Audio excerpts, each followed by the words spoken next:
சுதர்மம் என்பது ஒவ்வொரு தனிப்பட்ட நபருக்கும் உள்ள ஒரு தனித்துவம் ஆகும். கடவுள் எவரையும் இந்த உலகத்தில் வருங்கையோடு அனுப்பவில்லை. அவர்களுக்கு என்று ஒன்று இருக்கிறது.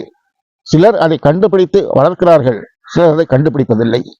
அதை கண்டுபிடித்து வளர்ப்பவர்கள் வாழ்க்கையில் முன்னேறி சந்தோஷமாக இருக்கிறார்கள். அதை கண்டுபிடிக்காதவர்கள் வாழ்க்கையில் கஷ்டப்படுகிறார்கள். இது யாரோ ஒருவர் கண்டுபிடிக்க வேண்டும்.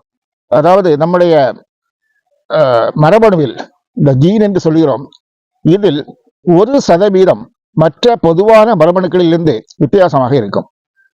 இந்த 1% மரபணுவில் தான் நம்முடைய அந்த இண்டிவிஜுவாலிட்டி, அதாவது தனித்தன்மை அது அடங்கியிருக்கிறது. எவ்வாறு கண்டுபிடிப்பது என்ற ஒரு கேள்வி வருகிறது. ஒருவரின் வாழ்க்கையின் வெற்றி என்பது இதை கண்டுபிடித்து வளர்ப்பதில் தான் இருக்கிறது. இதை கண்டுபிடிப்பது மிகவும் எளிது.